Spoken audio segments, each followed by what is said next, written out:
Sorry, I don't love you. Afraid I've grown accustomed to.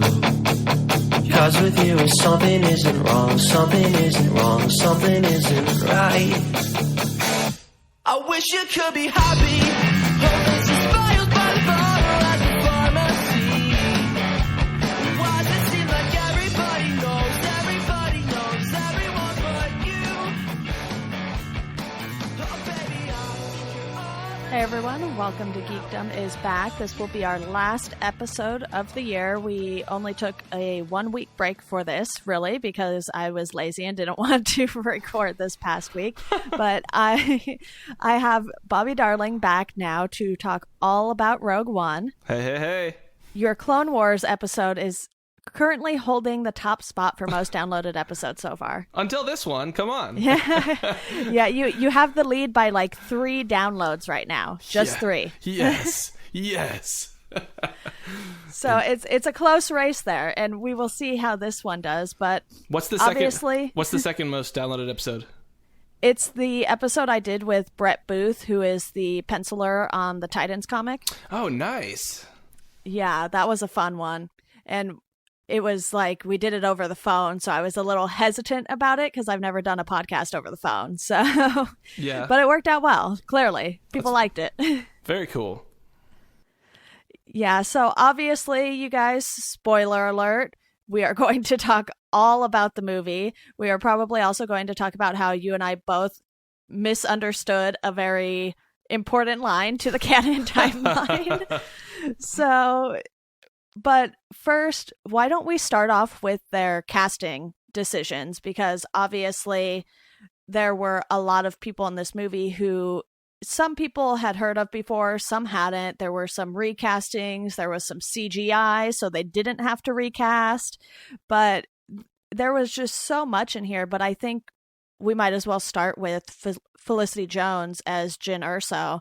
I think she was a really good pick because, you know, when we had Rey in The Force Awakens, it was like, okay, you know, like she seems like a very nice girl, but she didn't seem to have that sort of grit that comes with a Star Wars movie. And while I still think The Force Awakens was great, I think Felicity Jones really kind of captured that grit in her performance of being in the rebellion.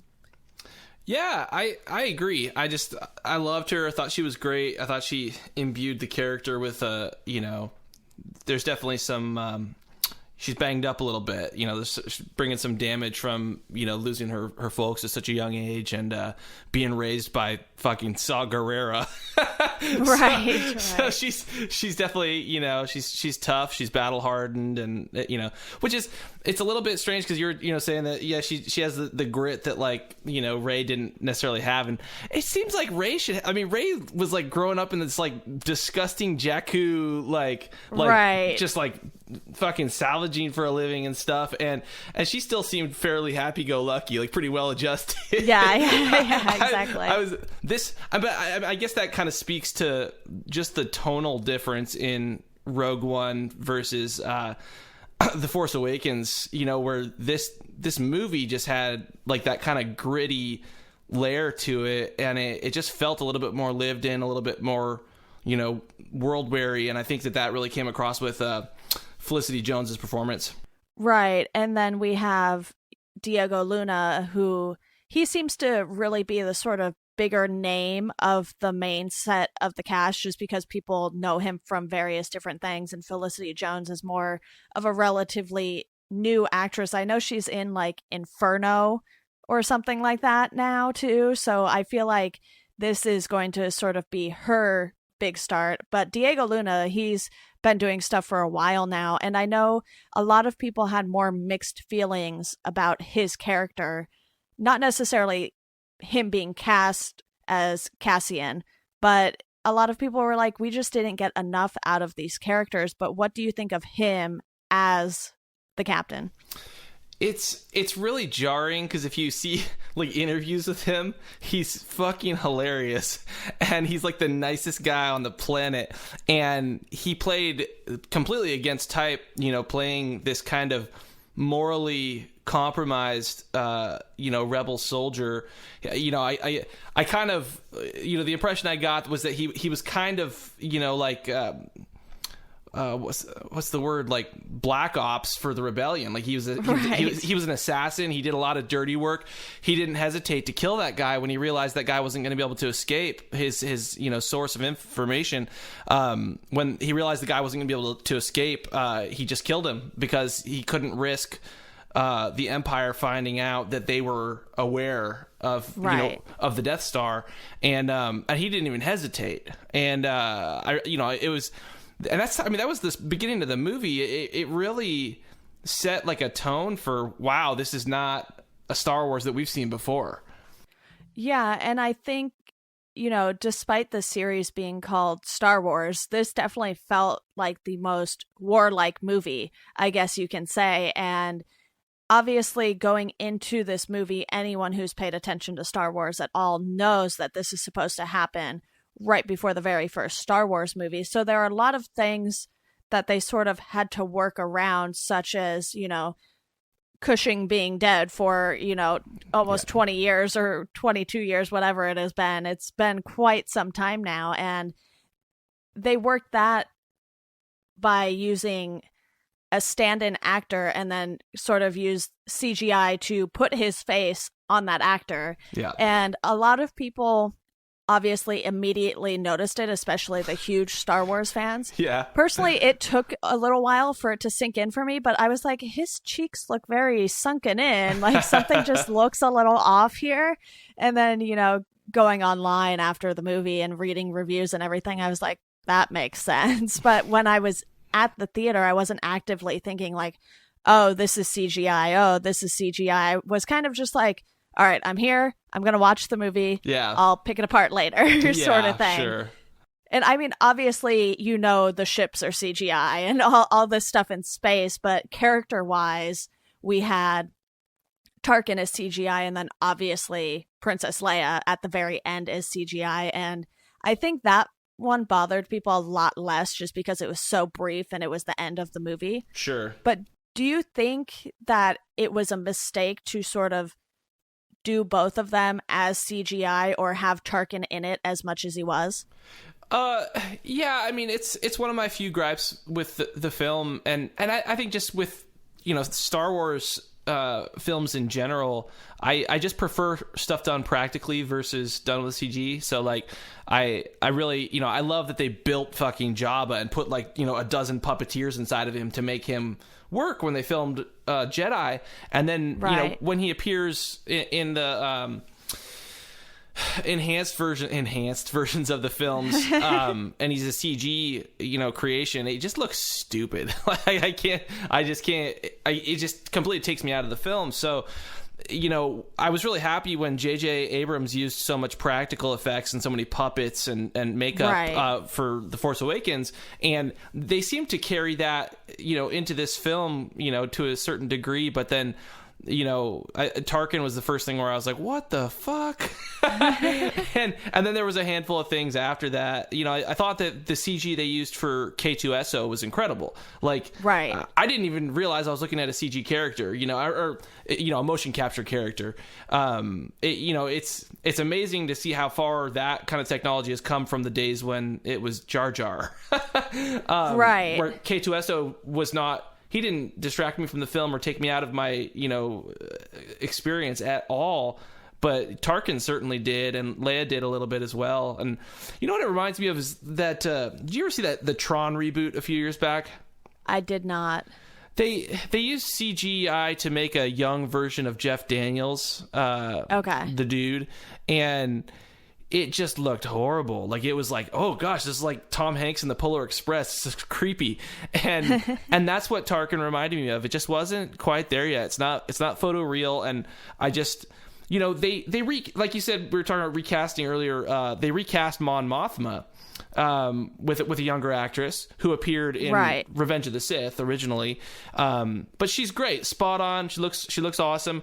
and nobody's like, oh, I was having a great time until I noticed it was a different actress playing Mon Mothma. It's like, that's not a gripe at all. So right. I think that they should use that as a good rule of thumb going forward, is just recast the actors with younger, versions of them. Like what they're doing with Lando and Han. Like, they're not gonna CG Harrison Ford's face on Alden Ehrenreich. Like, they're gonna let it eat and let him inhabit the character, and that's gonna be the next generation's idea of who Han Solo is. Just like they always recast James Bond. Like, they're not CGing Sean Connery's face on Daniel Craig's body. So I thought it was a misstep, and it was just I don't know. But that being said, that's a very small gripe, because I really enjoyed the film. Yeah, and I feel like with Leia, they probably didn't even really need to have someone stand in. They probably could have just built her based off of footage from the movies. And so that one didn't bother me as much, like I said, because it was so brief. But then when I was sitting here thinking about the movie, I was like, what did Tarkin even really do other than give a few orders and say he was going to take over the stuff? I don't think they necessarily needed him to have FaceTime as much as they did. Like, they could have shown the back of him half the time with his reflection in the window. Like, that, I thought that was very effective. Like, I was like, hey, it's Tarkin, that's cool. And then when they went to full on CG shots of him, I was just surprised too, because they have such a great brain trust over there. They don't, it seems like with the new films, like, they're not making as many silly missteps like that, because it would have been very practical and made a lot more sense if they wanted to, show full facial shots of Tarkin, to have him communicating via hologram. That's how we see a lot of characters. That's how we first see the Emperor in Empire Strikes Back. That's our first exposure to the Emperor at all, and it's cool. It's like you kind of get this like hazy, and it also allows for a little bit of forgiveness when it comes to the CG of the character, and that would have been a really great way to implement him. He didn't need to physically be there. It made no sense. But I digress. Yeah, and that's a couple of things within the whole scheme of a movie. That's not that bad, because for me, I instantly found it enjoyable, and to me, those two things didn't matter enough for me to no longer enjoy the movie. I agree. And like you said, K2SO, he wasn't distracting, but he was definitely a highlight in the movie, and he is voiced by Alan Tudyk. I believe I'm pronouncing that correctly, but it was just fantastic all around how that was done. And I believe they had him on stilts and everything to, like you said, do the motion capture and everything. And like you mentioned with the first trilogy, they had a lot of people going around in costumes. Yes. Just to be, some of the smaller creatures in the universe and everything. And I, like you said, with The Force Awakens, they went back to that a lot. And I think things like that are the reason why the first trilogy probably stands up as well as it does for a lot of people. Sure. Because you can just feel the sense of everyone involved in this is just so excited about the universe that, they're going all out on the casting and getting people to be in these disgustingly hot costumes in the desert for desert scenes. Yeah. And here, obviously we have more of a Bahamas vibe where the war happens and, not as much desert as we've had before, but I think they did a great job with the casting of the main characters. And then we see Jimmy Smits come back as Bail Organa. Yeah. And that is an instance where you and I both misinterpreted a line and we got very excited thinking Ahsoka was mentioned, but basically he said that he was going to go look for a Jedi who had been in hiding, and we both totally missed the he and him part of that sentence in the conversation, because then Mon Mothma is like, do you trust her? And he said, with my life. So I think just the way it was phrased in general, it was a little misleading, but then you sit there and you think about it and you're like, yeah, it makes much more sense that they're looking for Obi-Wan Kenobi. Yeah, I mean, I think it was kind of more wishful thinking on my part. Right. I heard the feminine gender mentioned, and I was like, Whoa! Did he just say a female Jedi who's been in hiding? What? I was so Right. excited. I was so excited for I was like, is there gonna be a lightsaber fight between Darth Vader and Ahsoka at the end of this movie? Like I was freaking out, and then I was like, no, that's not gonna happen. Yeah, and because we've seen Ahsoka in the different properties, she has her own solo book. Yep. And I've been, keeping up with as much of the media as I possibly can, which is a lot. So we see her in Clone Wars, so it's sort of a reasonable thought. And clearly she leaves and then goes in hiding, which is basically what her entire book is about. It's sort of like her life in hiding and how she's trying to keep being a Padawan or a Jedi a secret. And I guess she never did really earn the title of Jedi, but when she returns in Star Wars Rebels, it's very clear that she's no longer anyone's Padawan, mainly because there's only 2 Jedi left, Well, yeah, there's her, Kanan, and Ezra now is Kanan's Padawan. And then Obi-Wan. So there's really only a handful of them left. Oh, and Yoda. So Right.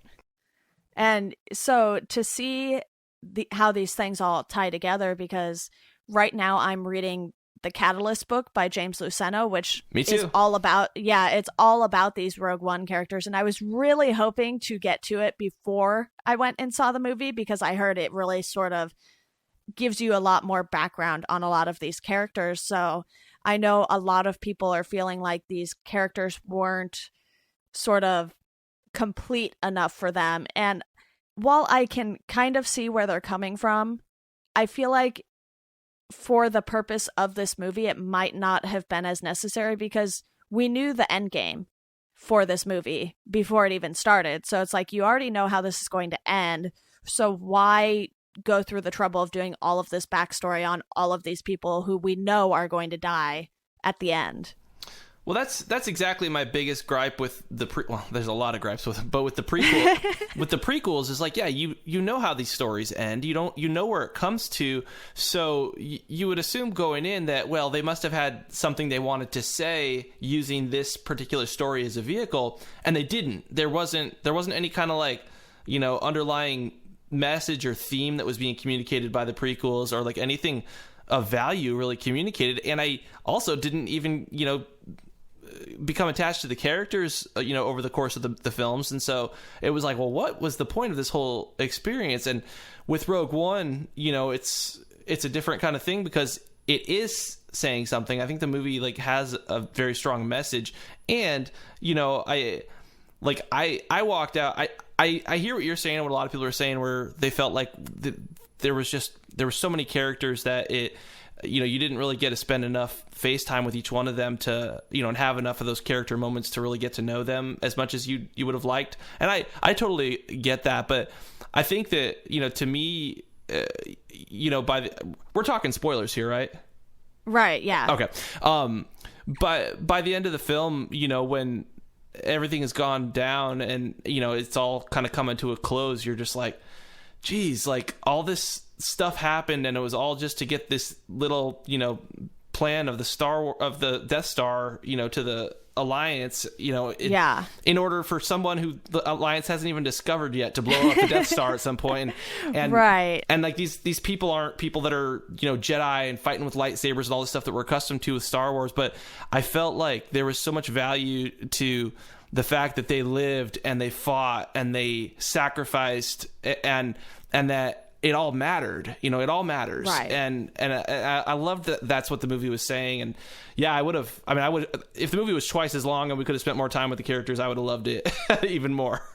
Right. And, they obviously can't, well, they could if they really wanted to make a 4-hour movie, but I feel like that would also lose a lot of people at the same time. So it's like, for the character development, they were sort of in almost a lose-lose situation, because obviously they focused a lot more on Jyn and her story, that they couldn't go back and fill in all of these other characters that they meet along the way, because when we start the movie, it's just about her and her family, and then, someone comes to break her out of jail, and we're clueless as to who these people really are and what their goal is initially. Yeah. And so is she. So I think, you know, it's a hard thing to kind of find that right balance of how much do we give of this character and all of these characters when you have so many of them. And I know I read somewhere that there are little bits and pieces that relate to Star Wars Rebels in this and some other stuff. Did you happen to, other than Saw Gerrera, did you happen to catch any of the other things? I didn't when I went to see the movie, but people had stills up later, and the droid Chopper from Star Wars Rebels is like motoring along in one of the pictures on the base. Yeah, Chopper's there, and I guess I think the ghost is there. Yeah. So the ghost is in one of the shots also. So it obviously exists in the same continuity. Like, dude, that stuff's really cool. But no, I haven't gone through those Easter egg articles because I'd love to see all that stuff pointed out. But yeah, I want to see it again and kind of watch for that stuff more carefully, because I was just so wrapped up in it. I just had the biggest grin on my face, like within the first couple minutes of just like, holy shit! Like, 'cause this was hardcore Star Wars. Like, this wasn't like right. It's the story that they told, the fact that they had a female protagonist and a ethnically diverse cast. The message of the story was so subversive, and it was. And it was just hardcore Star Wars. Like, I mean, it was just unapologetically Star Wars. Like, there's massive statues of Jedi buried in the desert, and they're talking about kyber crystals, and like it was so hardcore that they just really went for it. Like, there wasn't any kind of like, well, we need to make this as accessible as possible, we need to simplify this, we need to have a happy ending, we need, like, none of that shit that goes into the blockbuster machines. Like, this was like a very kind of subversive underground type of movie, as much as can be said of a movie that's the biggest movie of the year. Right. And I think the big difference between this and The Force Awakens is, for a lot of young kids and newer Star Wars fans, The Force Awakens, I don't want to call it a reboot, but it's sort of like a new beginning for the series. Because while, you have Harrison Ford and Carrie Fisher and Mark Hamill show up in that movie, it's like they weren't totally necessary to the story of the main three of Rey and Finn and Poe. So sure, it's like they're starting a whole new generation of fans who have their own set of movies now, because obviously with the first trilogy, that's really where everything started. But then the second trilogy was probably geared towards younger fans of Star Wars, and like, hey, here's your own set of movies, which didn't pan out so well, but that's a different topic for a different day. And with Rogue One, we're getting something that is not a reboot. It's like, here is an extra piece of the story, and it has meat on it because it makes such an impact towards A New Hope. It's really crazy to think that, like, they didn't include Jedi in this film at all. Like, right. What a risk. It's like they really just made a story set in the Star Wars universe about characters and, what they lived and how they died and what they cared about and what their values were and how they valued each other. And like, that's all it was about. There weren't like, Jedi doing flips and, chopping stuff up with lightsabers and stuff. It was like, it was just a straight up like dry movie about characters. And like, what a bold choice. I mean, it just blows my mind that they did that, because if you're like the Walt Disney Company and the Lucasfilm Brain Trust comes in and like, okay, here's our movie, they're like, no, we need we need some we need like lightsaber fights, we got to sell some action figures, but they did it. I mean they really swung for the fences. I loved it. So cool.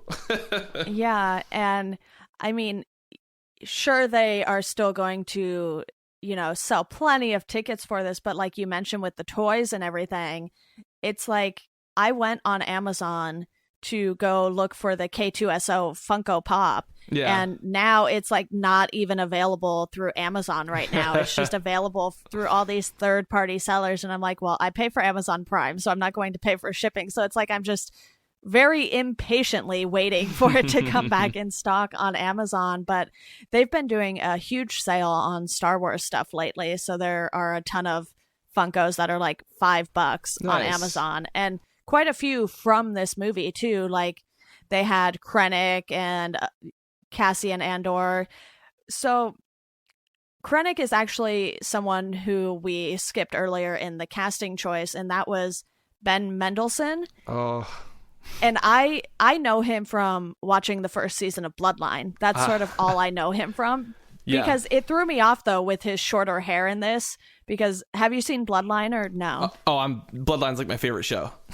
Nice.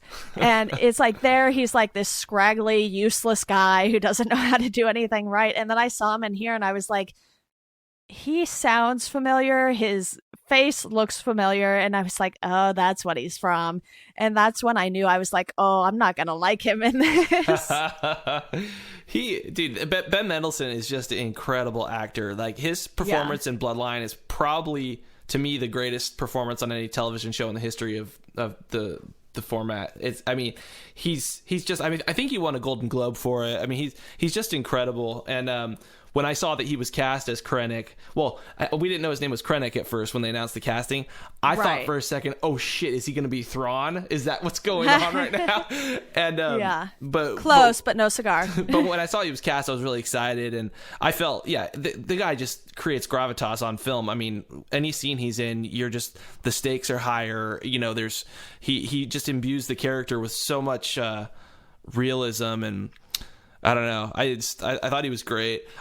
The one thing was, like, just in the the chunk of Catalyst that I've read so far, it's like there's just so much more to Krennic than what we got to spend time with on film, and I think that's the case with a lot of the characters, and I wish that we could have. I really like my villains to be humanized and not to just be, mustache twirling, like, ha ha ha, I just killed your wife. Right. And, although his performance was outstanding, I think that the script kind of left him with a couple of moments like that were a little frustrating to me. Like when he orders Galen Erso's wife to be murdered, and then when he orders Galen Erso's co-scientists working on the Death Star to be murdered, and it both times was just like out of like a sense of sadism, like ha ha ha, I just killed people that you love, and that just kind of irked me. It's like, like, I ain't no fool, and I don't need a movie to like trick me into not liking a certain character by making them do despicable things. Like I already, there's enough going on with Ben Mendelsohn's performance and with just what he's about that he's the bad guy, he's the villain, we get it, we understand what his motivations are, and I didn't necessarily need to see him sadistically murder people in order for me to be happy when he died. Right. I hope that makes sense. Yeah, and obviously Vader appears in this movie a couple of times as well, and some people were very split on this from what I saw online. A lot of people really love that end scene where he's just tossing everyone around the ship and cutting them into pieces and going through everything, but then some people didn't like it when he was force choking Krennic. Yes. And I mean, I was fine with that simply because it was sort of clear that Krennic had no idea what he was getting into by going there. Yep. And I think, it's definitely interesting when you put someone like James Earl Jones into, the Vader costume again. Not that he was physically there, he was just voicing it, but because he's so much older now and Vader's supposed to be younger. Yeah. So I don't think I really noticed it too much, simply because Vader didn't do all that much talking. It was mostly just in that scene with Krennic, and to me that wasn't a big deal, but it's sort of like, okay, Rogue One was a really fun movie to watch, but when are they sort of going to move on from this original cast? Because they're still trying to hold on to these bits and pieces, and I think sometimes that's what's holding them back a little, and that's the main criticism I've seen of this movie. Yeah, I mean, I think that the movie would have functioned completely effectively without Darth Vader being included. Like, that being said, it was just eye candy popcorn for me. Like, it was just fun to see him on screen and see him, viciously killing people. Like that was cool. And to me, it was almost like cathartic after seeing what a puss he was in the in the prequel trilogy. Like, we've talked about this, but I thought that, Anakin's portrayal over the course of the Clone Wars series was amazing and such a redemptive thing after the prequel trilogy. And so this was like, just a great extension of that, where it was just further redemption of the Darth Vader character after, George Lucas kind of took a dump on him in the prequels. Yeah, I just think, they didn't necessarily need to use James Earl Jones, because as we've seen in Hollywood, plenty of people can easily mimic other people's voices. Get Matt Lanter to do it. It's like that's the guy from Timeless, the voice actor. Right. Yeah. Yeah. So like I thought about that when they were kind of showing him in the Bacta tank. That I was like, oh my gosh, what if it's like Matt Lanter, like it all in that, all looking all messed up, like underneath the suit. Like, that'd be so cool. Yeah. Because to me, he's Anakin Skywalker. Like, Hayden Christensen isn't Anakin Skywalker. He's just a dude that played him. Like the voice of Anakin in Clone Wars is Anakin to me. The guy who called Ahsoka Snips, but then ended up murdering children. Right, and it's funny that you bring up Hayden Christensen, because I caught maybe 20 or so minutes of Attack of the Clones, which is bottom of the barrel for most Star Wars people. It's bad. And I caught it, and it was Anakin was taking Padme over to Naboo to protect her, basically, to romance her. Right, and that's what happens. And I see them like rolling around in the field, and I was like, oh my goodness, this is so bad. And like you said, with the Clone Wars, they did a much better job, especially with Anakin, but I also think they did a much better job with his relationship with Padme, because you could tell how strained it was in the Clone Wars and how difficult it was for both of them, but more so for Anakin. And it's like you really see him turning there. And then I was looking at Hayden Christensen, and I was like, no, you're not Darth Vader. Yeah, totally. So yeah, that's long story short. It's like that's why I like seeing him in the new film, like, because it was like, oh, this is what Darth Vader's supposed to be like, and so as a selfish pleasure for me, it's like I'm glad it was there. But I get the people that are like, all right, enough fan service. We don't need to see that kind of stuff anymore. And it wasn't necessary to the story, and neither was Grand Moff Tarkin. Well, he wasn't even Grand Moff at that point, but Tarkin didn't need to be involved either. But those are minor gripes. I mean, this movie was fucking cool. Yeah. And for me, it's like they just sort of need to let go of the actors and actresses from the first trilogy, not necessarily the characters. And I understand why they put Leia in. Not Luke. Come on, we need some Mark Hamill in episode 8. I just mean for like when they're going back in time, like for Rogue One, they didn't need to put a dead guy in the movie, and they didn't really need to use James Earl Jones for the voice of Vader. Did his family get paid for that? I'm sure they had to ask permission for whoever technically like owns the likeness of his character and everything. So they definitely had to ask permission. So I'm sure they got something, like whoever is in control of his estate or whatever, I believe is how it works. But, I'm no lawyer. I'm just guessing. What a weird precedent. It's like, yeah. So does this mean in like 20 years they could make a movie with like Humphrey Bogart in it and we won't be able to tell that it's not really him? Like, it's weird. Right. and like, what if he didn't want to do that movie? Like, what if he didn't like the Yeah, script? exactly. So yeah, I saw some people that were upset about Peter Cushing being in this film because they were like, well, Right. he didn't agree to that. What if he was like, yo, the prequels sucked, I'm not doing any more Star Wars stuff. Right.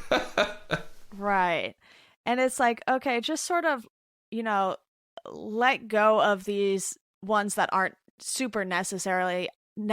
Obviously, having Carrie Fisher, Harrison Ford, and Mark Hamill in episode 7 made sense because it was like handing it off. But for a movie like Rogue One, that isn't one of these episodic films, I think, I understand why they put Leia in at the end, because I feel like if you didn't, some people might have gotten a little lost on the whole purpose of this. Sure. So it's like, all right, here we go. They gave it to Leia, and this is where episode 4 starts.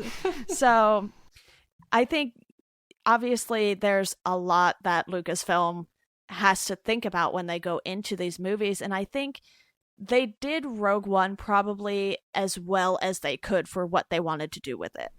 Yeah, and it sounds like, I mean, it seems very strange to me the extent of the reshoots for the film.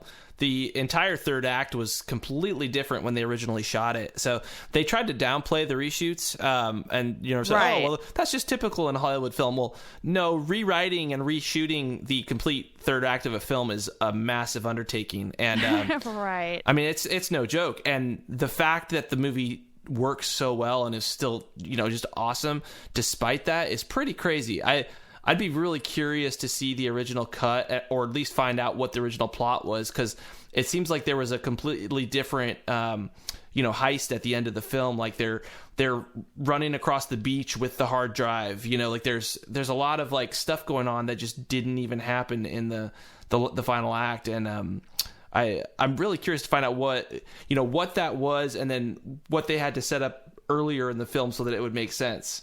Right. Like I noticed some things, along those lines with the editing, that I thought was very strange. Like at the beginning of the film, they're cutting from place to place, and when they start out at one planet, they actually in text on the screen show the name of the planet, which they've never done before in a Star Wars film. Right. And then they go to another planet and they show the text below the planet again. And I'm like, wow, this is really weird. But then when they went to Mustafar, they didn't show the name of the planet. Yeah. When they go to I think they did it on purpose, though. Why? I don't know if it's just like sort of the lore of Darth Vader and where he's located. And I mean, obviously, a lot of Star Wars fans are like, okay, we know where that is. There's like hot lava pouring out. We've seen it before also, I mean, on screen. But they also didn't show the name of the planet of Scarif, for the final... I think they did, but I think it was like maybe earlier than you were expecting. Really? I don't know if it's like when they landed, or it's like they just saw it from a distance and it went up there. So I'm pretty sure they did. I could be wrong on that, but I think, that's something that a lot of TV shows tend to do. It's like they'll like put it up and it's like they're in this place, and then they're in this next place. So it definitely was an interesting choice. Yeah, they would do it. They'll do it on Star Trek occasionally and stuff like that. It's to me, it's just that like the iconography, with Star Wars planets is always so unique, and you can always tell them apart so well. And that was definitely the case with this film. I mean, like Jeddah looked so unique and so different than anything we've seen before, and right. but it also looked very, very different from Scarif, which looked very, very different from Mustafar. So the places are very, just visually so different and so striking that we don't need those titles to differentiate them, but I think that what was going on was there were another thing which we don't see too much of in Star Wars films was there was flashback stuff. So they show Jin's childhood, and then later in the film there's a couple shots that go back to it, and with that kind of editing it just brings in a whole it's like when they had to show what planet Jin was on, it's like, well, oh, hold on, wait, are we in Jin's flashback? Are we where she's at when she's in jail? Is this a different planet? So I see why it was kind of necessary for it to happen due to the editing, to kind of make the geography very clear to the audience. But it was like, that was strange to me, the text of the planets and stuff, but also, the no opening crawl was very strange to me. Yeah, and I know they announced well ahead of time that any film that isn't one of the episodes will not have an opening crawl. Yeah. So, the young Han Solo movie won't have one, and any films going forward that aren't, 8 or 9 won't have one. And I see where they're going with that, because they're trying to keep that as part of the tradition for the trilogies and everything. Sure. And I don't know if necessarily these in-between stories need it. Like, when we get that Han Solo movie, we know it's going to be about a young Han Solo, and we sort of already know the story of Han Solo, that I don't know if we need a crawl really explaining Han Solo to us, you know? And I think Rogue One felt a little more like one of the episodic films, just because of how well it led into A New Hope. For sure. But I do like that they're giving us these bits and pieces to fill in the blanks here and there, much like they did with the Clone Wars series and what they're doing now with Rebels. Yeah. Yeah, it was just such a weird feeling, though, to see the, a long time ago in a galaxy far, far away, and then it just, the movie begins without it was still cool. I mean, it was very powerful, but it was just one more thing. This isn't a complaint, but it was just one more like aspect to the movie that just made you go, damn, this is not Star Wars that we've seen before. So it was cool. I felt like it lent itself to the, hey, we're going to see something new. We're going to see like a new dimension to this, this whole, universe and this mythology. I loved it. I keep saying that. I loved it. Going back to the beginning too, another thing I noticed with the title card, it just said Rogue One. It didn't even say a Star Wars story underneath, like they've been promoting it the entire time. So I thought that was an odd choice, because it's like, okay, you're giving us Rogue One and then in a galaxy far away, and it's like, okay, so you're giving us bits and pieces here, but why promote it as Rogue One, a Star Wars story, and then just leave a Star Wars story out of the title card, sort of thing? Which, like you said, that's minor stuff. Like, who cares about that? Really, it's a title card. It's not the end of the world, and it doesn't have really anything to do with the action in the movie. Yeah, I think the Star Wars story is really just about the marketing, because it creates that brand appeal to people. But I don't know. I thought that it was really interesting that, like, Saw Gerrera's character is just a complete tip of the cap to the Clone Wars, right? Like, that's where the character comes from. Anyone that's familiar with the Clone Wars knows that. Now he's going to be appearing in Rebels, correct? Right.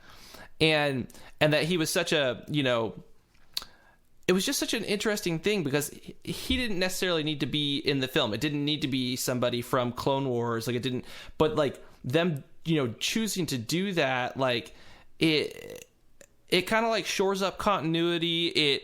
It is a tip of the cap to fans of Clone Wars. It also kind of like legitimizes Clone Wars to me, because like there's a lot that happens in Clone Wars that is just so out there and so different from the films that you're like, you almost think about it as its own continuity. And now that we're starting to see that kind of stuff in the flesh on the big screen, it almost like ups the stakes of those episodes and stuff. Like, I really want to go back and watch the Saw Gerrera episodes and kind of think about that, because you're seeing this guy who's like young and arrogant and just excited to be a rebel and all of this, and then fast forward to Rogue One and you see this guy who has been destroyed by a lifetime of fighting against the Separatists, and then the Empire, once it became the Empire, and the damage that he's sustained, to his body and also mentally. He's paranoid, and he's basically living like a, he's a terrorist kind of. He's living in a cave, and he's, plotting terrorist attacks. He's an extremist. He's not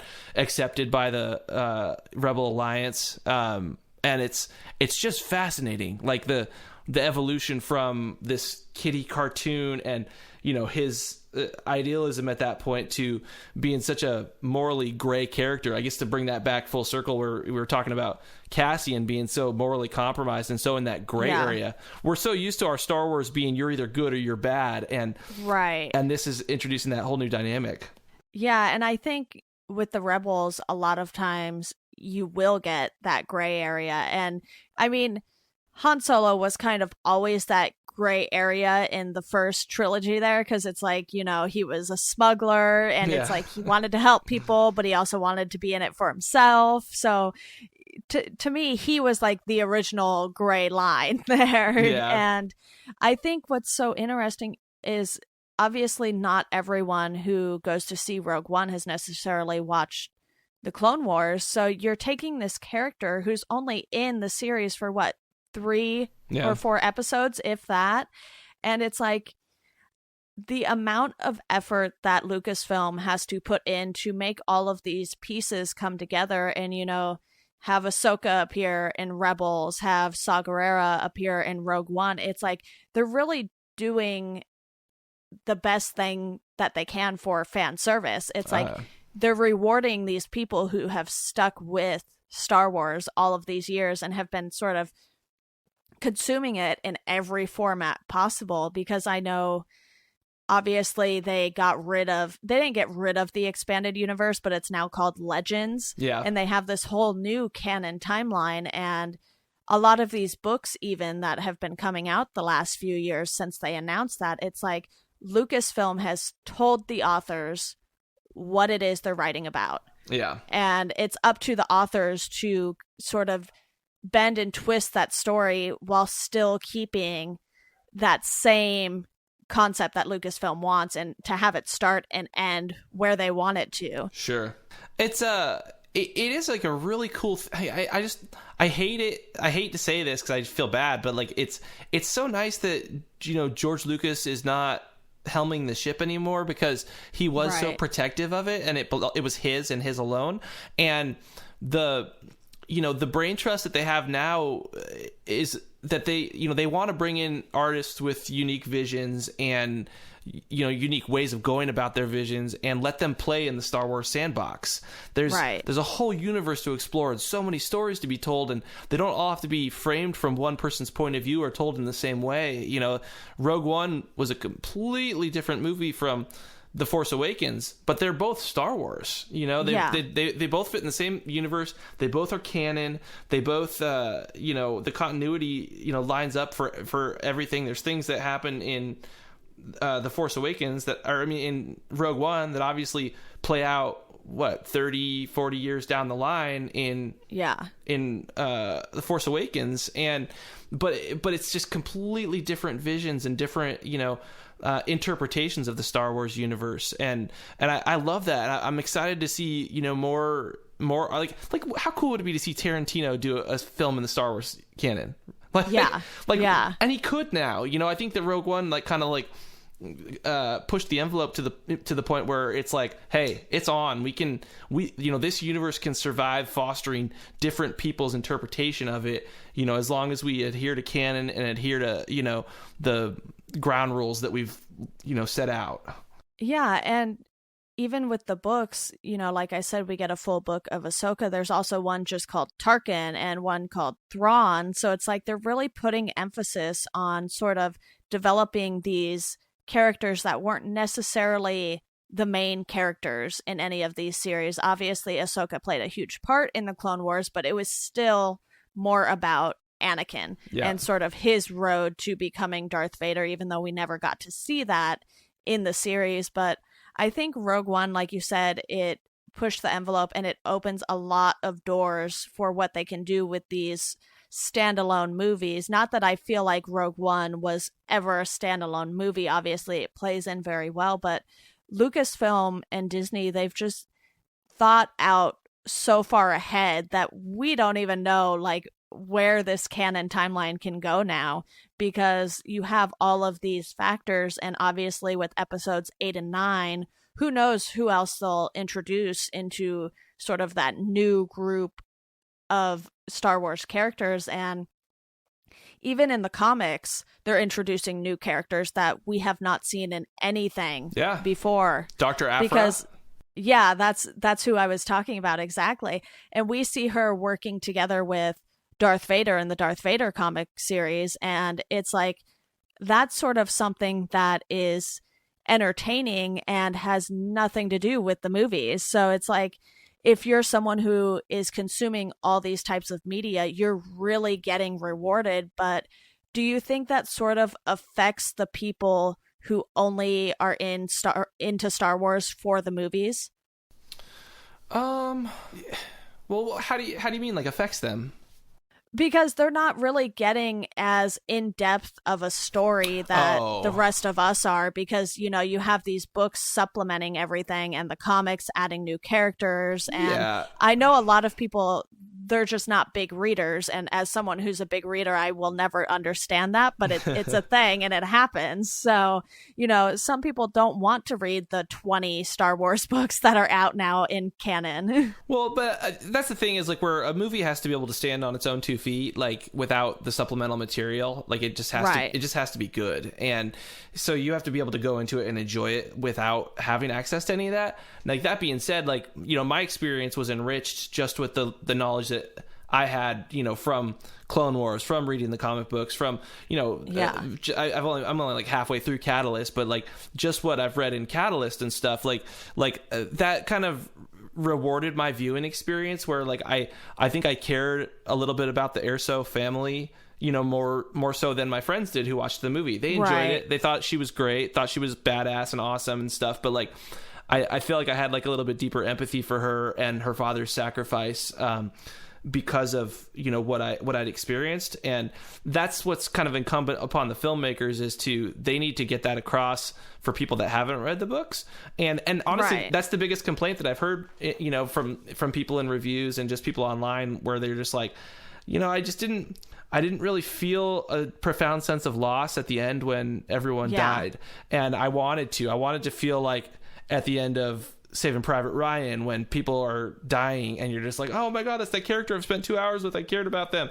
And there, you know, there was a sense of detachment almost, because there was just not enough time with the characters. And, so yeah, I mean, that is the one, to me, you know, one of the minor flaws of the film. But maybe I'm able to overlook it more because I'm experienced or exposed to the, you know, supplemental materials. I don't know. Right.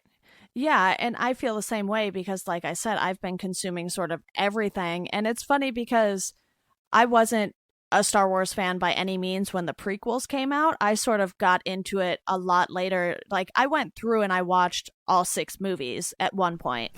But it wasn't until, you know, they really announced Force Awakens and I went and rewatched the original trilogy that I started to sort of understand the appeal of this universe. And as someone who was a big Harry Potter fan, because that's sort of the thing I grew up with, while J.K. Rowling was, you know, releasing all the books, it's like, all right, you know, I was 7, 8, 9, whatever. And so that was always the series that I grew up with. And I'm almost jealous of the kids who got to experience the first trilogy when they were kids. Yeah. And I think now that they're starting with episode 7 and everything last year, it's like they're doing that all over again. And I don't even care that I'm 24 and really enjoying this, you know. I feel like they've really done a good job of making it so that it's something everyone can enjoy. It's not, you know, geared more towards kids like I think Harry Potter kind of was, just because, you know,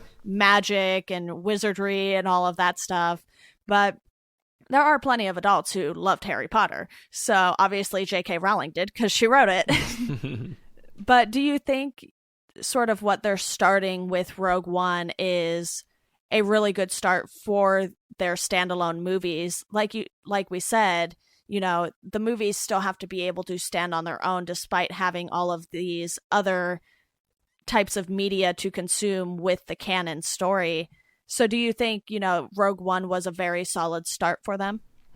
Yeah, I can't help but think that the Han Solo movie is going to be completely different in tone. Right. It's just, and it's also, yeah, I think that what the precedent Rogue One sets is that it it tears down the expectations of what a Star Wars film has to be. Exactly. You know, because The Force Awakens, although it was absolutely wonderful, a really great experience, it was very much in the mold of the original trilogy, and it did the heavy lifting of kind of getting us back to where we need to be for us to refresh our palate and forget about the prequels and get back to Star Wars. So that's awesome, and it had to bear that burden, unfortunately. And now Rogue One has deconstructed that idea and is saying, hey, a Star Wars movie can be anything we want it to be. You know, there are some ground rules that we're going to adhere to, but you know, there's room for more than just one voice in this universe. You know, there's different storytellers that can tell different stories, and so I don't think that it's necessarily setting a tone for what the rest of the Star Wars story films are going to be. But I think that what it does set the tone for is that we don't have to follow the rules anymore. We can make the films be whatever they want. So I think that right. Han Solo is going to have, you know, quite a long leash as far as expanding on maybe how much comedy and how much romance and how much swashbuckling can be in these films. Like I think it's going to be really cool. I'm excited. Yeah, me too.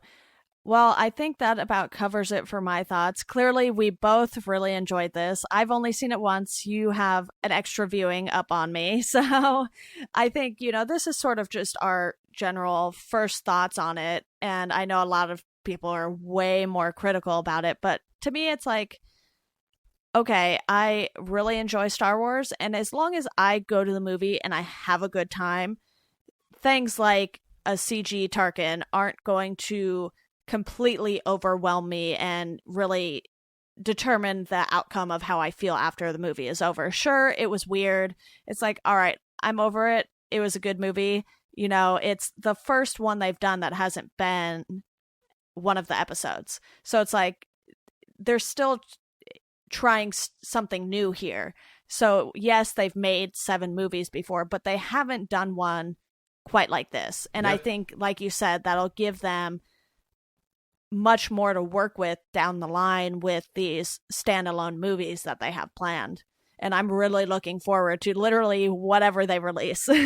Yeah, for sure. I hope that, you know, Marvel can kind of take a nod from Rogue One, because, you know, Marvel keeps making the same film over and over and over again. And, you know, like Doctor Strange at its core wasn't really that different from Iron Man, you know, which came out 8 years earlier. And right. It's still the same kind of story about the same kind of hero, you know, doing the same thing. And, you know, there's so many more stories that can be told from that, you know, universe. And that's what I thought was so bold and ambitious about Rogue One, was just defying the, you know, genre stereotypes and the conventions that, you know, you think that they have to follow, and in so many different ways, you know, like I said, with the diverse casting, you know, the fact that there wasn't a romance, you know, involved in the story. I mean, it's like right. that stuff is just it's so refreshing. It really was. Like, so people can fault it for, you know, the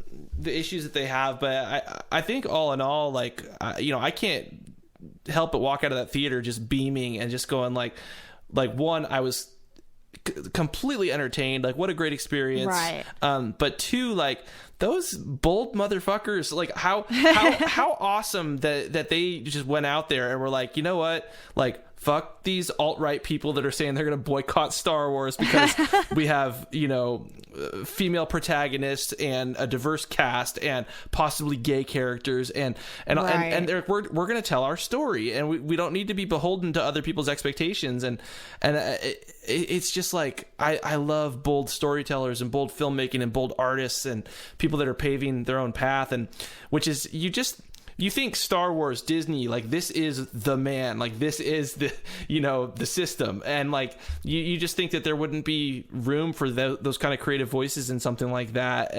But there is, and they're really, you know, setting the bar for, you know, I don't know, just, I guess like, you know, using the storytelling and filmmaking medium to you know, say, hey, you know, we're gonna lead the way. If our country's gonna go backwards and become a less diverse place and a xenophobic place and a place where we want to build walls and all this kind of nonsense, you know, well, that's not us, and that's not our better selves, and we can show these heroes and our values in a completely fantastical kind of way, but we're gonna tell our stories our way, and we're gonna show kind of hope, I guess. And that's funny because that's what the theme of the movie is. So.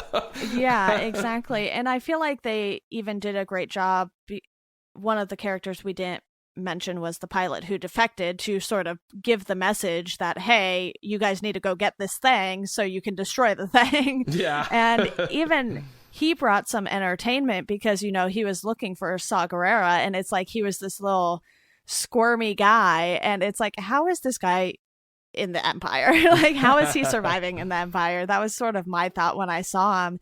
And it's like, it makes you realize, much in the way they did with The Force Awakens and Finn, they're still people, and they still know right from wrong. It's just, obviously he was terrified to leave and go get this message to Saw Gerrera, and I think they do a nice job with just emphasizing the little things like that. And while we don't get maybe as attached to these characters as people wanted to, they still find a way to have us be entertained by them. And I think that's really sort of what counts. While this might not be anyone's favorite Star Wars movie, it's going to be up there on the list. It's by no means worse than the prequels. I don't know what is. So no, I think this film will age very well, and will always be thought of as a groundbreaking Star Wars and genre film in general. So yeah.